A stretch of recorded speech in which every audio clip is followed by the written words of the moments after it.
Hi everybody, it's now Wednesday the 30th of December, day before New Year's Eve. It's crazy. Can't wait for the new year, despite the fact that I'm going to be doing treatment for most of it, but still can't wait to turn the page after this shocking year. Well, shocking 6 months, really. Don't know if you can see, but my hair is definitely thinning a lot now. I woke up this morning with hair all over my bed and pillows. It looked like 10 cats had been having sex all over my pillow. So much hair. So this is officially happening now. I'm trying to keep my scalp not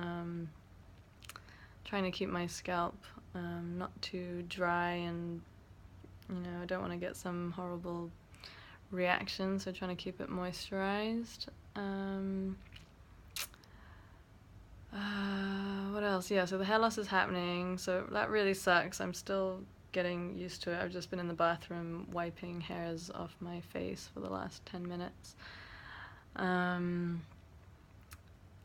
lot of hair coming out. Anyway, all I can say is that thank God I've been mentally prepared for this for the last few weeks, and even, maybe more than a month already, knowing that my hair is going to fall out. I've been talking with a lot of breast cancer patients who haven't had so much time as I have to mentally prepare. They've gone in, when they found out about their cancers, they've gone in for routine mammograms and found out, that, gosh, they have, cancer, and they're gonna have to have, they've had less than a week or just a few days before being rushed into surgery, having their breasts, removed, and then to have reconstructive surgery afterwards.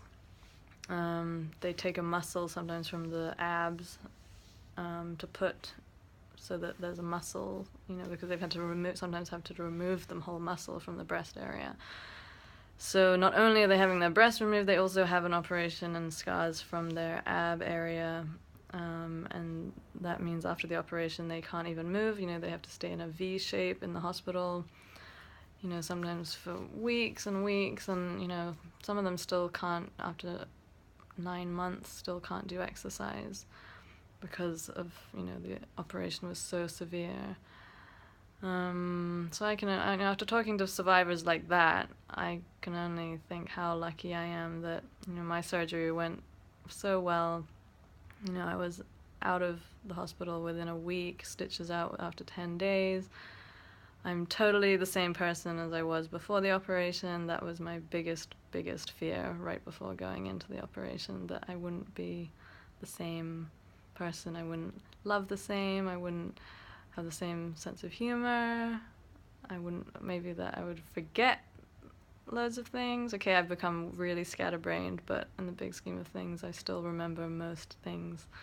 So that's, I still feel incredibly lucky. And I've had all this time to prepare myself nutritionally, getting my body really strong to prepare myself for these treatments, which so many cancer patients don't have, because they are, as soon as they're diagnosed, it literally feels like you're put on a factory line and you're just sent down the line straight into surgery. Then it's radiation for a few weeks, and then you've got chemo for months after that, and then some cases you're on hormone therapy for years after that, and it's just it's non-stop. It will be non-stop for me for the rest of my life, looking after myself, that's for sure. But I was lucky in that the last few years anyway, people that, my poor co-workers that have had to work with me, know that I am already been trying to change my life for the better and to become the healthiest I can be. So this is just an extension really of that, and now I've got a mega excuse to never slip up ever, because my life depends on it. So actually, this is just a continuation of what I had already started a few years ago and had become a bit obsessed about anyway. So yeah, that's kind of my frame of mind at the moment, which I know is helping me get through this so much easier than for a lot of people who had dealt with such a shock. Not saying that this wasn't a shock for me that I actually have cancer now, but I almost feel like lucky it's happened to me rather than someone else, because at least I've been preparing myself for the last few years to be healthy and to be strict with myself and to be determined in case this ever happened, because I was already reading a lot about cancer and chronic illnesses and how, you know, these days it happens to so many people. It's just really a matter of when rather than if, unfortunately. So yeah, that's my thoughts for today. I have got one of my best friends arriving from Australia this afternoon, so all I'm doing now is going out for lunch and then heading to the airport to go pick him up. So I'm so excited about that. He's staying over for New Year's, so we're gonna have a great chilled out New Year's Eve. Really, really, really happy. So I wish everyone a really good New Year's. I probably won't get around to posting in the next couple of days, but I will be back in a few days for more updates. Hope you liked the last video I posted with the song that my boyfriend wrote. I really love it, and it really means the world to me, so I hope everyone enjoyed it. Yeah.